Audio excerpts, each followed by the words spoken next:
I'm sorry to ask this, Bethany. It's humiliating, really. But do you think you could send me some money? What? Wait, money? What's going on, Mom? Are you okay? Did something happen? Are you in trouble? No, nothing dangerous. It's just I used up all of my savings to help Kate pay off some debts. Now I'm living off my pension, but even that's not enough to cover things anymore. So I thought, if you could help a little, just for the time being, I'd be so grateful. Even a few hundred would make a big difference. Hold on, what do you mean debts? Kate? Are we talking about Kate? As in your golden child who always followed the rules, studied hard, and never broke a curfew? What happened? That's the thing. I think that same seriousness is what got her into this mess.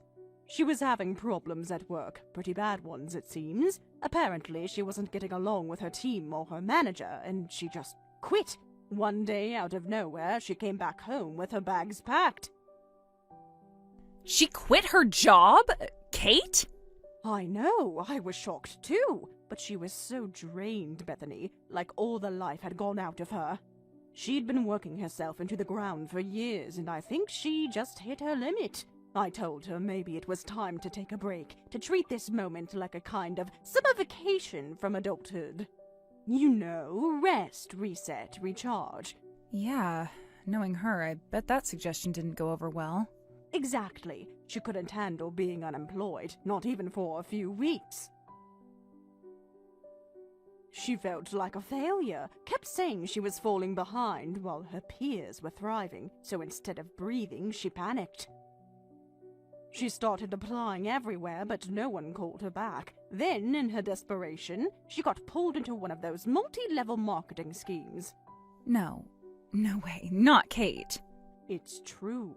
You know how they say those scams prey on sincere people, the ones who work hard and don't question authority. That's Kate in a nutshell. She believed the promises. They told her if she just worked hard and invested up front, she could earn thousands. So she poured money in, and when she didn't see results, she poured in more. Oh my God. How deep did it go? By the time she finally realized it was a scam, she'd already racked up nearly $10,000 in debt. She was heartbroken, ashamed. She couldn't even look me in the eye when she confessed. $10,000? Mom, that's not just a mistake. That's a full-blown disaster. I know, but what was I supposed to do? She's my daughter. She was already broken from quitting her job, and then this. I couldn't let her drown. So I took every last bit of my savings and paid off the debt. All of it. Wait, everything? You used all your savings? Yes, every cent. And now all I've got is the pension, which barely covers groceries, and Kate still hasn't found another job. She keeps going to interviews, but nothing. Even getting to the interviews costs money. Train fares, taxi rides. That's why I reached out. I wouldn't ask unless I was really at my limit. I can't believe this. I mean, I knew Kate had been quiet lately, but I never imagined something like this was happening behind the scenes. Neither did I. She's trying so hard, but I see the weight in her eyes every morning. She thinks she ruined her life, and I don't know how to convince her otherwise. She's just lost. God, poor Kate. I remember when we were younger, she always had this unshakable sense of purpose. She had a plan for everything. To see her like this must be killing her. It is. She hides it, but I can tell.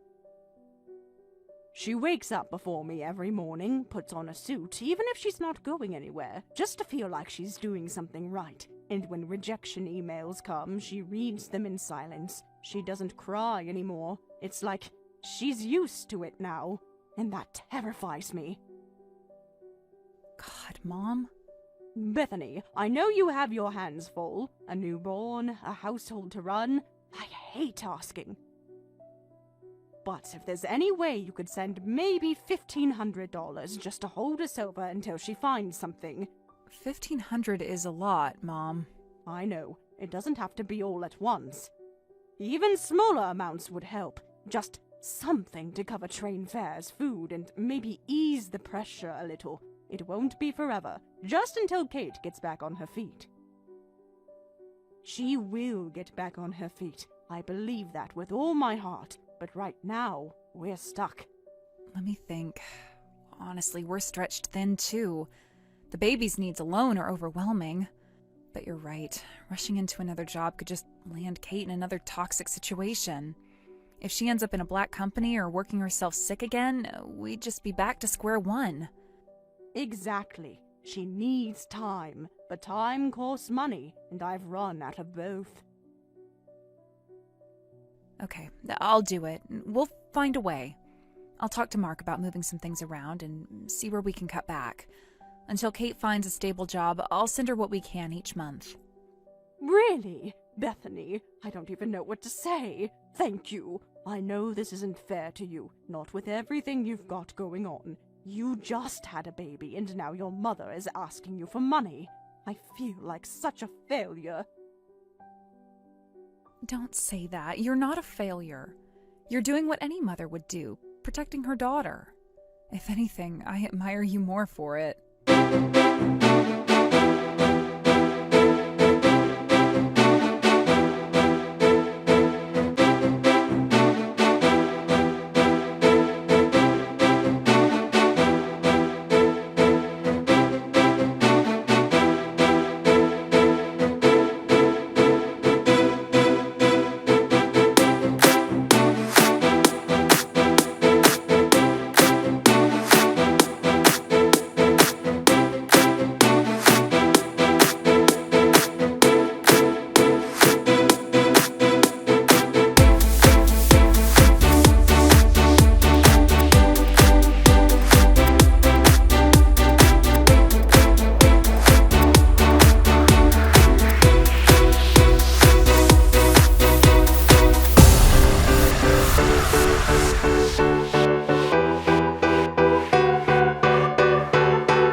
Because, Mother, it's the only asset you have left.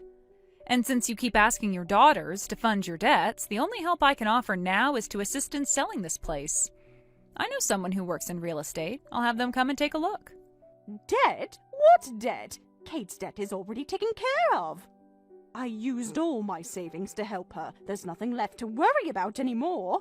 Kate never had any debt, and she never lost her job either. Every single...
be the one apologizing for rushing you out of the house so suddenly. I just really wanted to get the family home sold as quickly as possible. It's totally fine. I managed to rent a place near my office in no time, so things actually worked out better than expected. But, there's something else. Another mess just started brewing. What do you mean, another mess? Our aunt, she just stormed into my place without warning, like literally showed up at my front door yelling. It was chaos. She said she'd heard I abandoned Mom and took all her money. It was so surreal, I didn't even know how to respond. What? Wait, has she been calling you too? Oh yeah, non-stop. Calls, texts, voicemails that are basically lectures. Has she tried anything with you?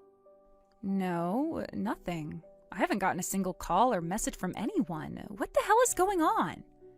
Turns out Mom's been spreading stories around to our relatives. You know, telling them things like, my own daughters abandoned me after everything I did for them. Or, they sold my home, took all my money, and dumped me in some lonely place to rot.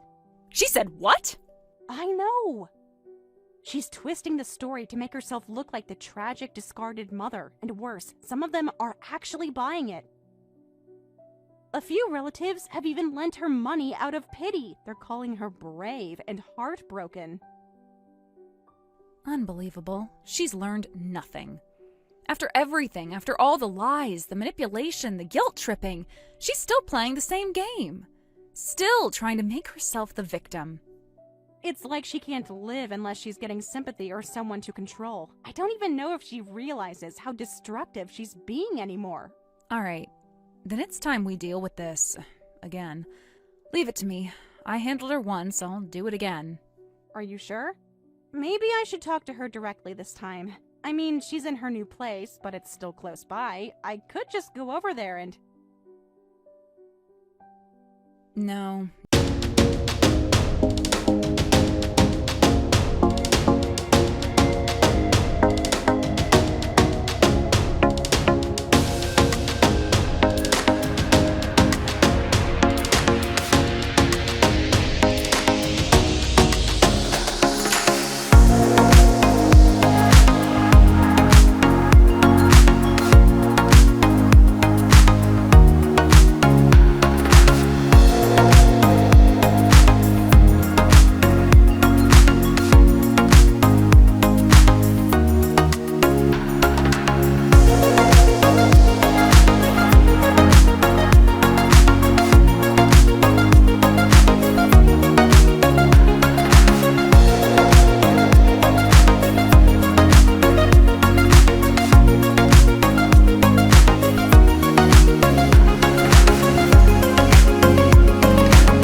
Disgusting. I raised you, and this is the thanks I get? You know what? You're right about one thing. It is disgusting. But not in the way you think. And since you've already decided we're such horrible daughters, maybe it's time we just make it official. How about we cut all ties once and for all? What? What did you just say? I said we should go no contact. I was actually planning to visit once in a while. Maybe bring the kids. Let them know their grandmother, even if we were living apart. But after all this, no, I'm done. We won't be seeing each other again, and you can forget about any support from me in your old age. Take care of yourself. Wait, hold on. You're seriously cutting me off? You're not just saying that out of anger. Of course I'm serious. You've been telling people we're cruel, ungrateful, heartless. Fine, let's live up to the image. That way you won't have to lie anymore. What are you even saying? This is the part where you realize you went too far and apologize. You're supposed to say, "I'm sorry, Mom, we shouldn't have sold the house." You're supposed to come running back telling me, "Let's live together again and make things right." Why won't you say it? Why aren't you begging me for forgiveness like you're supposed to? Unbelievable. Do you even hear yourself? You went around trashing us to the family so we'd feel guilty enough to come crawling back? That was your master plan? I just wanted you to see how much you hurt me. If I made you feel a little guilty, maybe you'd realize you went too far. I thought you'd come back and say we could be a family again. That maybe you'd let me live with you like before. Why won't you say that? Why won't you say that? Because you don't deserve it. You never did. Kate, you're there too? I've been here the whole time, reading, and I think we've all heard enough. You've used guilt, money, lies, whatever you could to control us for years. And now you're shocked it doesn't work anymore? You think I did all that just for fun? You think I enjoyed begging my own children for help? You weren't begging. You were scheming. You've always seen us as tools, ATMs when you wanted money. Emotional punching bags when you felt lonely. And when that wasn't enough, you painted yourself as a victim so everyone else would turn on us. That's not true. I never stole from you. Oh, really? Let's talk about that then. You came to me saying Kate didn't have enough money for her school trip. Remember that? You said it was urgent, that she'd be the only kid not going and you needed help. So I gave you money. Every last dollar I had saved for my part-time job. I don't. And then we found out you used that money to pay off a designer handbag you bought on a whim. Kate never went on that trip. You never saved...